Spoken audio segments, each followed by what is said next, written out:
장례식장에서 벌어진 조직폭력배의 난투극입니다. 일반인도 한 번쯤 들어본 이름이죠. 부산의 칠성파와 반칠성파의 세력 다툼이었습니다. 이 칠성파는 3년 뒤에 서울 강남 한복판에서 범서방파와 대치하다가 첩보를 입수한 경찰에 해산되는데요. 이른바 강남 칼부림 대치 사건입니다. 이 사건을 주도한 칠성파 부두목이 지명수배 6년 만에 경찰에 붙잡혔습니다. 검거 순간을 차유정 기자가 단독 보도합니다. 어둠이 깔린 저녁, 적막한 카페 앞에 한 무리의 형사들이 나타납니다. 잠시 뒤 한 남성이 형사들에게 둘러싸인 채 나옵니다. 같이 나갔어요. 행색이나 이런 거 좀 기억나는 거 없으세요? 어떻게 뭐 특별하게 이런 건 없는데. 바로 부산 최대 폭력 조직 칠성파의 부두목 43살 정모 씨입니다. 정 씨는 바로 이 카페에서 경찰에 붙잡혔습니다.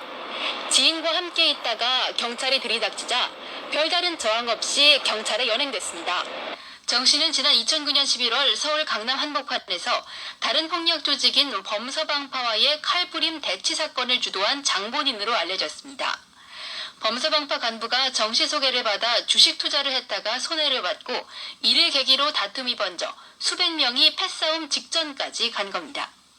이후 칠성파는 2대 두목인 한모 씨가 지난 2013년에 체포되면서 조직이 급격히 위축됐고 세력을 재결합할 인물로 부두목 정 씨가 거론돼 왔습니다. 경찰은 정 씨를 검거 다음 날 수사본부인 부산지방검찰청으로 압송했습니다.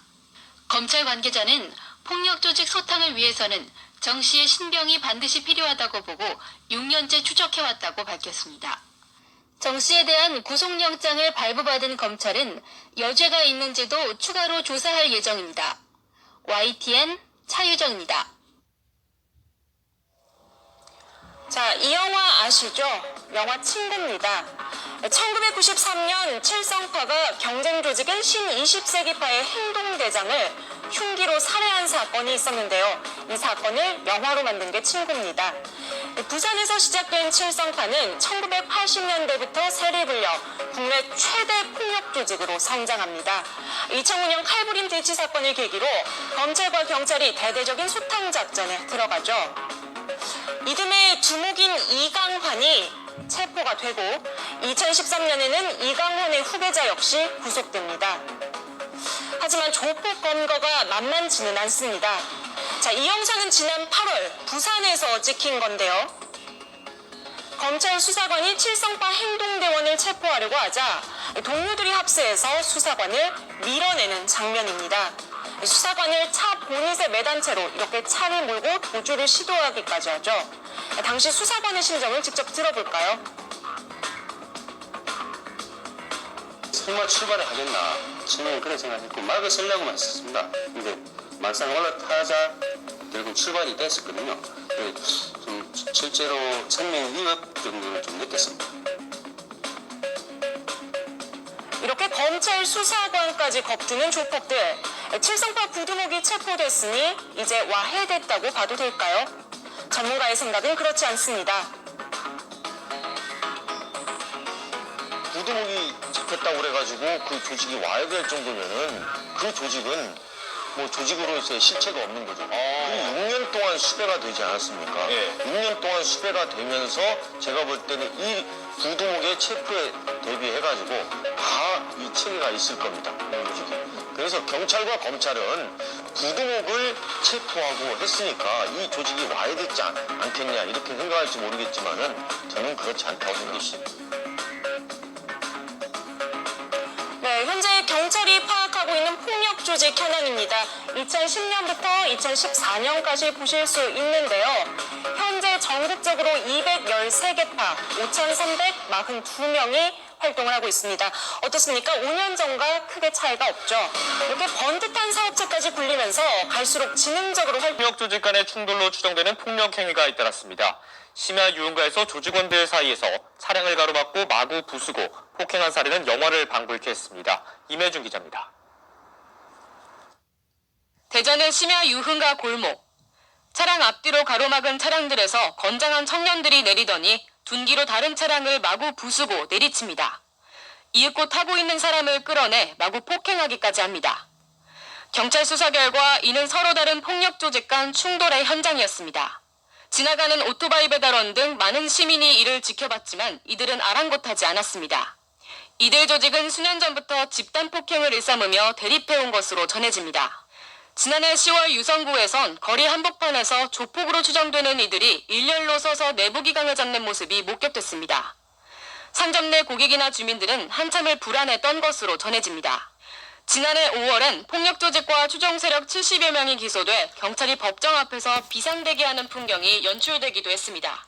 주위 시선을 아랑곳 않는 조폭들의 잇따른 충돌에 경찰은 폭행 혐의자 체포에 주력하는 동시에 조폭들의 동향 파악에 들어갔습니다. 연합뉴스TV 임혜준입니다. 지난해 말 강원도 춘천 도심 술집 앞 인도 새벽 시간 20, 30대 남성 대여섯 명이 흉기를 휘두르며 싸움을 벌였습니다. 싸움을 벌인 건 수도권과 강원도에 있는 조직폭력배. 이들의 싸움은 여기서 끝이 아니었습니다. 각자 같은 폭력조직 동료들을 호출했습니다. 90도 인사에 손도끼와 야구방망이, 각종 흉기를 챙기는 모습이 고스란히 찍혔습니다. 이들이 다시 모인 건 춘천 도심 외곽 축구장.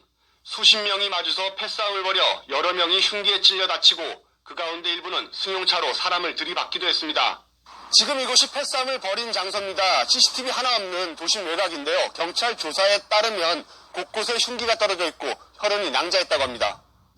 손도끼가 이쪽에 있었고요. 이거를 발견을 해가지고 그냥 도끼만 썼으면 뭐 다른 게 없었고 그냥 도끼만 썼으면 신고를 안 했을 텐데 여기 이제 혈흔이 묻어있는 도끼가 있으니까 이제 신고를 하게 된 거고요.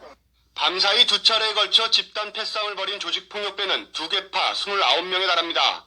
모두 경찰의 집중 관리 대상에 올라있던 조직폭력배들로 특히 패싸움을 주도한 일부 조직원은 경찰 수사망을 피해 도주한 상태입니다. 그러니까 뭐 그런 거 주도하고 싸움도 제일 앞에서 나와가지고 하는 그런 놈 있죠. 근데 그놈을 검거를 해야지. 지금 조폭특별단속 기간이기 때문에 새벽부터 아침까지 도심 곳곳에서 발생한 조폭들의 패싸움. 경찰은 32살 이모 씨 등 범서방파와 춘천생활파 행동대원 17명을 검거해 8명을 구속하고 주범 33살 김모 씨를 추적하고 있습니다. YTN 지환입니다. 다문화 가정 아이들이 우리 사회의 당당한 구성원으로 자라는데 가장 큰 장애물은 차별과 혐오의 시선일 겁니다. 우리 안에는 이미 이들에 대한 부정적인 인식이 뿌리 깊게 자리 잡고 있는데요. 외국인 범죄가 한국인 범죄보다 많다든가, 특히 조선족은 강력범죄의 원흉이라든가, 이런 인식은 실제로 얼마나 근거가 있는 걸까요? 팩트체크 K에서 임주현 기자와 짚어보겠습니다. 임 기자, 방금 얘기했던 거요. 조선족이 강력범죄의 원흉이다. 이게 근거가 있는 얘기인가요? 예, 일단 차근차근 짚어보겠습니다. 먼저 지난해 국내 범죄자 가운데 외국인 범죄자는 몇 명일까요? 3만 4천 명입니다. 이 가운데 중국인 범죄자 수가 제일 많습니다. 당연합니다. 국내에 있는 외국인들 중에 중국인 수가 제일 많거든요. 중국 국적이 모두 중국 동포인 건 아니고요. 이른바 조선족 통계는 또 따로 없습니다. 여기서 70% 정도가 한국계 중국인, 그러니까 우리가 중국 동포라고 부르는 이들이라고 보시면 됩니다. 네, 그러니까 외국인 범죄자 중에 중국 국적자의 수가 가장 많은 건 사실인데 이걸 사실 인구 대비로 환산을 해서 따져봐야 뭐 강력범죄의 원흉이라고 할 수 있는 정도인지 아닌지 알 수 있는 거 아닐까요? 네, 맞습니다. 그래서 형사정책연구원에서는 인구 10만 명당 범죄자 검거 건수라는 일종의 지수를 만들어서 사용하고 있습니다. 네. 국적별 체류 인구 중 범죄자를 보는 건데요. 이걸 통해서 보면 중국은 16개 나라 가운데 7번째로 중간 정도로 나타납니다. 인구 대비 범죄자 지수가 가장 높은 나라는 몽골로 집계됐습니다. 네, 이건 뭐 모든 범죄를 다 통틀어서 본 거고요. 강력범죄만 따져보면 어떨까요? 외국인 밀집 지역이 생기면서 특히 걱정이 많은데요. 실제로 서울 구로와 경기 시흥 등 4곳에선 외국인의 강력범죄자 검거 지수가 전체 평균보다 높습니다. 해마다 증가하고 있는 것도 사실이고요. 대개 재래시장과 유흥업소들이 몰려있는 반면에 방범시설은 부족한 곳들이 많다 보니까 우발적 요인과 환경적 요인이 함께 작용했다. 그렇게 경찰은 보고 있습니다. 하지만 살인, 강도, 또 강간, 강제추행, 절도, 폭력 중에선 폭력이 32% 정도로 가장 많습니다. 이건 한국인 범죄 유형 분포도 비슷합니다.